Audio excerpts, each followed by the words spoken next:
Olá, sejam todos muito bem-vindos, muito bem-vindas ao nosso podcast Gestão Ilimitada. Eu sou Douglas Pereira, psicólogo especialista em gestão de pessoas e tô aqui para falar com você hoje sobre como errar é humano e de que forma nós podemos superar esse medo do fracasso e poder efetivamente crescer. Então, para a gente começar sobre essa temática, é interessante a gente pensar, né, que hoje em dia a gente vê muito na internet aquela velha frase que diz assim: se der medo, vai com medo mesmo. E por que é tão difícil a gente seguir esse conselho? É tão fácil a gente ler em diversos posts por aí, em diferentes redes sociais. Porque se der medo é só ir com medo mesmo. Então, para a gente poder entender por que é difícil, a gente tem que entender o que é esse medo. De onde que vem esse medo? E aí é por isso que eu quero começar te contando sobre o que é o medo. Basicamente, se a gente for parar para pensar, o medo é uma manifestação de uma condição que eu acho que é mais fácil a gente explicar como ansiedade. Então, o que é a ansiedade? A ansiedade é quando eu tenho medo de que algo de ruim possa vir a acontecer. Se eu tenho medo de que algo de ruim pode vir a acontecer, eu estou ansioso. E muitas vezes a gente quer pensar assim, não, mas eu quero eliminar a ansiedade. A ansiedade é saudável, assim como todas as emoções negativas, ela tem uma função de ser, ela tem uma função do porquê que ela existe. Então, a gente tem que entender que o nosso cérebro é primitivo, né? Nós temos aí quase 100 mil anos de evolução, e então a gente tinha aquele cérebro, aqui o cérebro reptiliano, que é onde vem os nossos instintos e impulsos mais automáticos, mais imediatos. Ele está querendo nos proteger. Então, se eu estou me sentindo ansioso é porque eu estou me sentindo ameaçado por algo. Então, quando a gente fala nesse medo de errar, que ameaça é essa? Eu penso aqui, para poder simplificar o nosso trabalho aqui hoje, que a gente tem principalmente dois medos quando se trata do medo de errar. O primeiro é o medo de perder recursos, e isso está ancorado na nossa ancestralidade, por assim dizer, porque se a gente for parar para pensar, os recursos são abundantes hoje, e isso é muito recente, não é algo de 100 anos atrás, 200 anos atrás, é uma coisa de 50 anos a gente começou a prosperar efetivamente enquanto sociedade. Então, se a gente tem lá 100 mil anos de evolução, o nosso sistema límbico, todo o nosso sistema nervoso, nosso cérebro, a nossa constituição psicológica, psíquica, neuropsíquica, por assim dizer, ela foi programada para tentar segurar o máximo de recursos. Então, se a gente estava lá, né, caçando junto com o pessoal da caverna, eu tenho que administrar bem esses recursos, porque eu posso não viver para ver o dia de amanhã. Então esse é um medo que está bastante centrado na nossa existência. Inclusive, quando eu perguntei lá no meu Instagram, o que você acredita sobre esse medo de errar, muitas pessoas responderam, porque errar custa caro, porque eu vou perder alguma coisa, eu tenho medo de perder a minha reputação, que aí é outro ponto, é o segundo medo que eu acredito que está embasado nesse medo de errar, que também tem uma raiz evolutiva. Hoje, com as redes sociais, é fácil a gente pensar assim, o medo de perder a reputação por causa das redes sociais. Não, isso já está muito presente no nosso sistema nervoso, no nosso cérebro, na nossa constituição enquanto ser humano, desde muito tempo. Porque se lá no princípio do ser humano as pessoas precisavam caçar coletivamente, elas precisavam ter confiança de que alguém vai cuidar bem dos recursos, de que ninguém vai roubar, de que ninguém vai de repente deixar a bola picando e não poder cumprir com as suas funções, a gente precisa estar sempre atentos às pessoas que estão ao nosso redor. Nós precisamos estar atentos às pessoas que nos cercam para saber se nós estamos seguros ao redor delas. Então esse é o segundo ponto. Então primeiro eu falei do medo de perder recursos e agora esse medo de perder a reputação, de que as pessoas vão pensar mal da gente, o que as pessoas vão pensar. Então isso também é interessante porque, de uma certa forma, o que as pessoas vão pensar também nos ancora, digamos assim, eticamente enquanto sociedade. Eu preciso ter essa preocupação com algumas coisas, mas com outras talvez nem tanto, e é sobre isso que é esse episódio hoje. Então, como eu comentei, né, a gente tem esse medo das redes sociais, da fofoca. Então sim, hoje elas possivelmente são mais propagáveis. Se você erra, é fácil alguém ir lá e apontar, dizer, olha aqui essa pessoa errando, e é por isso que talvez a gente se diverte. Não sei você, eu sou uma pessoa que muitas vezes me divirto com vídeos lá dos fails, né? Na minha época a gente chamava de fails, mas do vídeos de pessoas fazendo alguma coisa inusitada. A gente assiste lá e eu particularmente acho engraçado. Então hoje, né, todo mundo tem uma câmera no bolso, todo mundo tá ali pronto para te ver errar. E isso obviamente vai gerar uma série de preocupações, mas eu quis ressaltar aqui para você que o medo de errar em público é muito anterior às redes sociais. Inclusive dizem que falar em público, né, de uma certa forma é o que eu estou fazendo aqui, apesar de estar falando para uma câmera, eu sei que muitas pessoas vão assistir, falar em público é um dos maiores medos do ser humano, superando inclusive o medo da morte. Então, é importante a gente pensar no quão arraigado é isso. Tem como resolver? Tem como eliminar 100%? Não.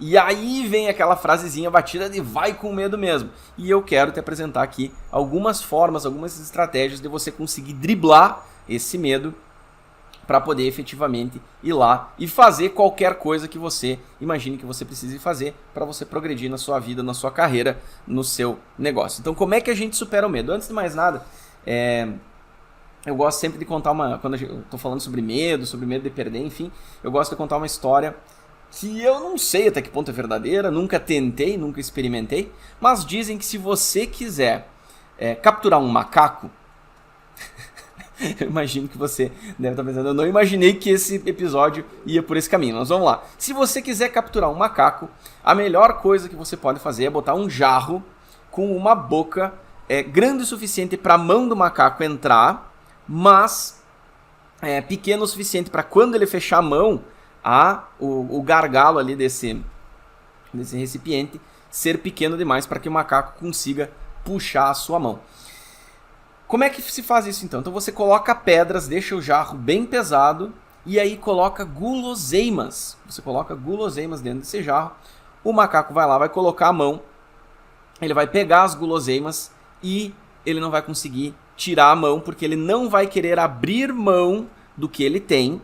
Ele vai conseguir guloseimas aqui, o macaco não vai querer abrir mão do que ele tem, e aí, como o jarro é pesado, ele não vai conseguir fugir, e aí você consegue capturar um macaco. Por que eu conto essa história? Porque muitas vezes, sim, o medo é o que vai segurar a gente no lugar, é o que vai impedir que a gente efetivamente consiga chegar onde a gente quer chegar, que a gente consiga ir lá e dar aquele salto de qualidade no teu negócio, no teu serviço, no teu produto, porque o investimento que eu preciso fazer nisso não é muito seguro. Então, às vezes, a gente tem essa tendência de querer caminhar com muita segurança, com um excesso de segurança, e essa é uma palavra-chave aqui, um excesso de segurança, e aí a gente acaba perdendo oportunidades, como o macaco aí acaba perdendo a oportunidade de ser livre, porque não quis abrir mão daquilo que tinha, né, conquistado ali. E aí o quanto você se identifica com essa proposta ou não, eu não sei. Mas como é que a gente resolve esse problema então? O primeiro passo aqui que eu queria compartilhar com vocês é que a gente deve começar pequeno. Ou seja, se você tem um grande projeto na tua cabeça e você daqui a pouco não tem uma estrutura financeira adequada para poder tirar esse projeto do papel, talvez seja interessante você poder ver qual é a essência desse projeto e aí fazer o que a gente chama de uma experimentação em pequena escala. O que é essa experimentação em pequena escala? Digamos que você queira abrir um restaurante. Quero abrir um restaurante. Olha só, imagina todos os passos para você poder abrir um restaurante. Você precisa achar uma localização, você precisa, né, entender a tua concorrência, você precisa ver se as pessoas efetivamente têm interesse naquilo que você quer fazer. Você, achando a localização, você vai precisar reformar ela, você vai precisar colocar ela de acordo lá com a vigilância sanitária, deixar tudo nos conformes, e aí se vão centenas de milhares de reais. Então, beleza, Douglas, se é para eu ir com medo mesmo, eu vou lá no banco, vou pegar um monte de dinheiro e vou tocar esse negócio. Aí que entra o risco. Então, começar pequeno é daqui a pouco, eu quero abrir um restaurante, ok, mas o que você quer servir? O que você acredita que as pessoas tenham interesse e querem? E aí você vai lá, não precisa alugar nenhum lugar, você começa a vender. Hoje em dia tem tanta tecnologia, né? Até o próprio iFood daqui a pouco, não é patrocinador do podcast aqui, né? Mas se quiserem patrocinar, estamos à disposição. Pega lá um iFood ou qualquer aplicativo de delivery e você consegue, né, na tua casa começar a oferecer esse alimento, esse produto, essa refeição. Ah, Douglas, mas e os problemas, as burocracias? Sim, é algo que a gente precisa se atentar. Talvez você precise adequar ali a sua cozinha, você precise, né, higienizar, separar um espaço, mas é muito menos arriscado do que você efetivamente ir lá e alugar um espaço, fazer toda uma reforma, etc. E aí você testa o mercado. Será que as pessoas querem mesmo comer isso que você está querendo pensar em vender ou não? Então, essa é uma das maneiras de começar pequeno. Então isso é uma estratégia para a gente poder avaliar o risco. Porque, por exemplo, se você não sabe nadar, você não vai se atirar na parte mais funda da piscina para aprender. Por mais que a gente veja vídeos por aí dizendo que é assim que tem que fazer, mas eu tenho minhas dúvidas. Você vai, né, começar de um lugar onde você se sente seguro. Se você tem medo de nadar, medo de água, você não vai se atirar dentro da piscina nem no raso. Você vai começar colocando os pezinhos aí na beira da água. Então esse é o ponto, né? Às vezes o medo paralisa porque a gente já tem um projeto muito grande na nossa cabeça e a gente não consegue dividir ele em pequenas etapas para que a gente possa efetivamente colocar em prática e aí testar o quanto dá certo e o quanto não dá certo. E Douglas, então não precisa planejar? Não é isso que eu estou falando. Só que sobre planejamento, e mais uma vez eu vou ressaltar aqui que a minha palavra-chave é excesso, né? O planejamento ele é importante, mas o excesso de planejamento acaba prejudicando. Tem uma história que também não sei se é verdadeira, né? Os checadores de fatos ou as pessoas que querem comentar aqui no episódio dizendo não, tá certo, tá errado, né? Fiquem à vontade para me corrigir. Mas tem uma história que diz que lá na Copa de 58, né, durante a preleção no jogo contra a antiga União Soviética, o técnico brasileiro Vicente Freola reuniu os jogadores e combinou como é que ia ser a estratégia do jogo. Segundo um jornalista, foi mais ou menos assim. No meio de campo, o Newton Santos, o Zito e o Didi vão trocar passes curtos para poder atrair a atenção dos russos. O Vavá vai puxar a marcação de defesa deles, caindo para o lado esquerdo do campo. Depois da troca de passes no meio de campo, repentinamente a bola seria lançada pelo Newton Santos nas costas do marcador do Garrincha. E aí o Garrincha vai vencer facilmente o seu marcador, porque nisso que ele é bom, ele dribla, né? E ao chegar na linha do fundo, ele ia cruzar a bola na direção da marca do pênalti, o Mazzola ia vir de frente e numa grande velocidade, já sabendo onde a bola ia ser lançada, e faria o gol. Simples assim, olha só, né? Que estratégia maravilhosa. E aí o Garrincha lá estava com a camiseta pendurada no ombro, nem estava dando muita bola para a pré-eleição, ele vai lá e na natural simplicidade dele, pergunta, beleza, seu Freola, mas o senhor já combinou com os russos? Né? Então isso já está combinado com os russos. Então o planejamento estava perfeito, estava maravilhoso o planejamento do técnico Freola. Agora, né, tem toda uma série de situações que podem acontecer que podem vir inviabilizar o planejamento. Ou seja, quando a gente quer planejar excessivamente, muitas vezes a gente vai acabar, inclusive, nem tentando, porque a gente já planeja tudo, isso não vai dar certo, porque isso, porque aquilo. Então a gente precisa evitar esse planejamento excessivo, né? E aí a experimentação em pequena escala, né? Também conhecida no mundo, principalmente das startups, como o produto mínimo viável, acaba ajudando você a testar esse conceito e aí fazendo esses ajustes necessários. Então você vai lá, vai jogar uma partida e vai tentar de novo, vai jogar outra partida e vai tentar de novo. De preferência amistosos, né? Estou usando aqui um vocabulário muito do futebol devido a esse exemplo recente, mas amistosos que não comprometam, né, todo o futuro do teu ano. Então, nesse caso, né, da seleção aí de 58, tem essa história. Eu acabei de dar um exemplo para você sobre se você quer abrir um restaurante, por exemplo. Isso funciona para qualquer negócio. Eu quero abrir um açaí, eu quero abrir uma pastelaria, eu quero abrir uma indústria de algo que é muito demandado pelo mercado no momento. Tudo isso envolve significativos riscos financeiros e é por isso que muitas vezes as pessoas desistem antes de tentar, porque o risco é muito grande. Então uma das formas de você poder ir lá e dar esses passos que são tão importantes para o seu crescimento, para o seu desenvolvimento, é poder se estruturar para errar, né? Poder se preparar para errar. Ou seja, se você vai lá, De repente você tem ali a possibilidade de investir 100 mil reais num negócio. Espero que esses 100 mil reais não sejam uma reserva financeira que você está guardando para a faculdade do seu filho, ou algo para tempos, né, sombrios aí que daqui a pouco a gente não tem como prever. Né? Então você não pode ir lá e torrar todas as suas reservas para ir lá e tentar esse negócio. Douglas, mas não é para eu perder o medo de errar, o episódio do podcast é isso? Sim, mas aí o interessante é você ir fazendo essa experimentação controlada, essa experimentação calculada. Mas eu tenho dinheiro, ok, né? Você pode usar esse dinheiro, não tem controle sobre o que você faz com as suas finanças, mas é importante que você tenha consciência de que você deve estar estruturado para errar. Então, se você tem lá, que nem eu digo, 500 mil reais separados e você quer investir 100 mil em um negócio, é uma coisa. Agora, você tem esses 100 mil guardados para qualquer imprevisto, qualquer situação. Você vai colocar esse dinheiro, aí eu acho um pouco arriscado. Tem pessoas que fazem isso.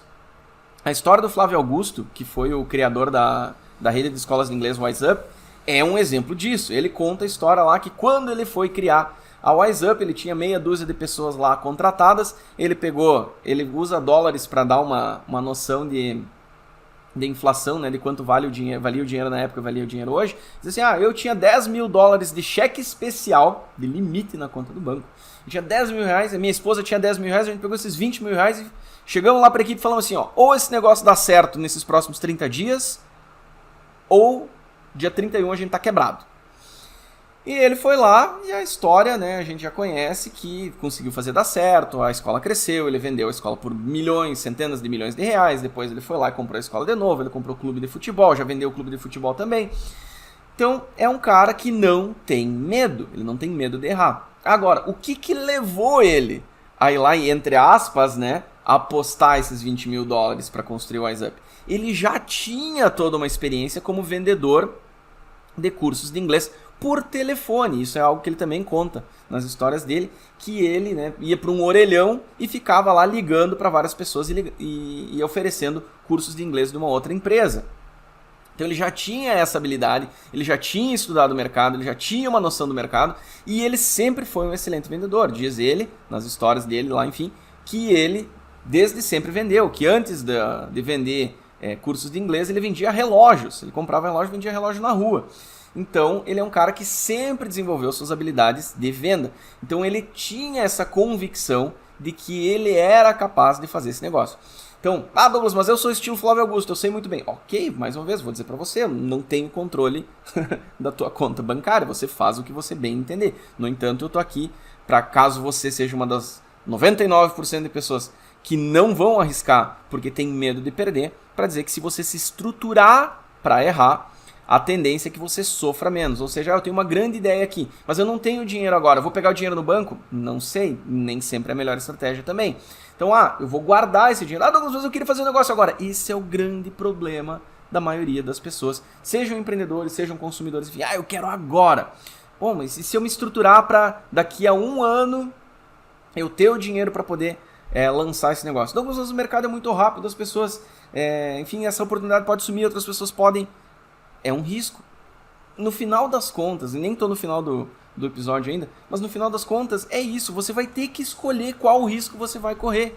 Você vai correr o risco de investir no teu sonho, no teu projeto, no teu futuro, ou você vai correr o risco de perder a oportunidade, de deixar as oportunidades passarem e aí, de repente, você, em algum momento, olhar para trás e pensar assim, putz, eu podia ter feito isso.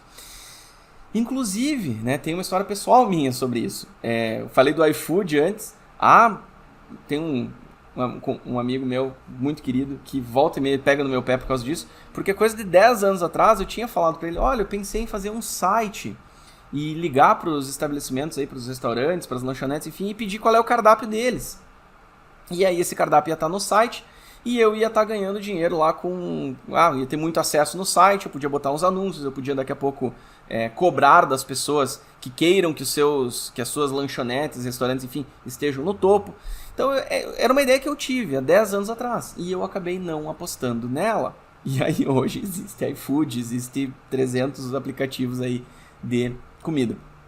Então, enfim, foi uma situação em que eu tive uma ideia e eu não apostei. E aí o resultado tá aí, né? Outras pessoas apostaram e deu super certo.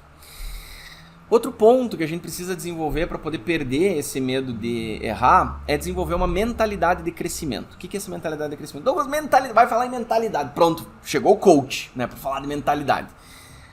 Quando a gente fala de mentalidade, sim, é uma palavra que foi, entre aspas, aqui, sequestrada pelos coaches e por coaches de qualidade duvidosa, para dizer que é tudo tu mudar o teu mindset, é tudo mudar a tua mentalidade, e não é bem assim que funciona. Porque as pessoas estão usando a palavra de maneira errada não significa que seja uma palavra que a gente precise descartar e desconsiderar e dizer, isso é bobagem de coach. Quando a gente fala de mentalidade, a gente está falando basicamente, né, da configuração da nossa cabeça. Como é que a nossa cabeça funciona? O que a gente aprendeu lá na infância, o que a gente aprendeu ao longo da nossa vida. A gente tem uma postura mais agressiva ou mais conservadora com relação ao risco. Isso tem a ver lá com a nossa mentalidade, com como a gente foi criado, com como a gente aprendeu, como a gente viveu a vida. Então, quando eu falo de mentalidade de crescimento, eu estou falando inclusive de um conceito científico, trabalhado por uma professora da Universidade de Stanford chamada Carol Dweck, PhD, psicóloga, e ela divide a mentalidade, né, em mentalidade de crescimento e mentalidade fixa. O que é essa mentalidade de crescimento e mentalidade fixa? De crescimento, basicamente, você vai entender que você é um ser humano passível de crescimento. Ou seja, Douglas, eu não sei tocar nenhum instrumento musical, mas eu acredito que se eu me dedicar, se eu decidir, eu quero aprender a tocar violão, quero aprender a tocar teclado, se eu me dedicar, se eu for a aulas e se eu praticar o instrumento, em algum momento eu vou aprender. Pessoas com um mindset fixo vão dizer assim, não, mas é que eu não levo jeito para isso. Nossa, ninguém na minha família nunca tocou nenhum instrumento, então é impossível eu aprender o instrumento. Então isso é mentalidade fixa, mentalidade de crescimento.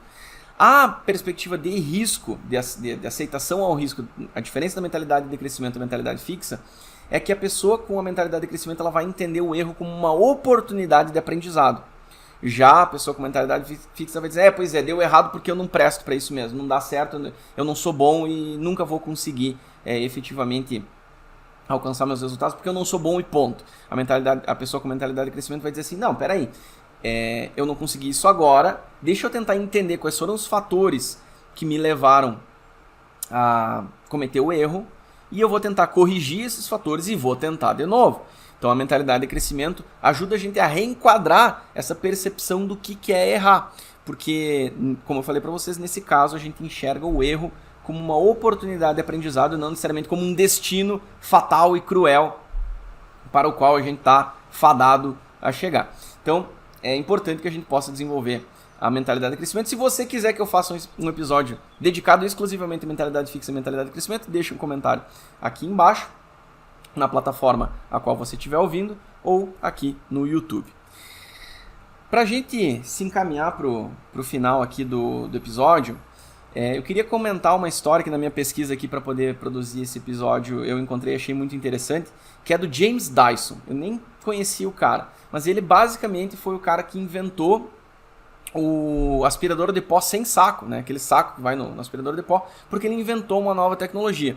Ele falhou 5.126 vezes ao longo de 15 anos até ele conseguir desenvolver essa tecnologia. Hoje, ele é simplesmente o segundo homem mais rico da Inglaterra, com uma fortuna avaliada em 23 milhões de libras.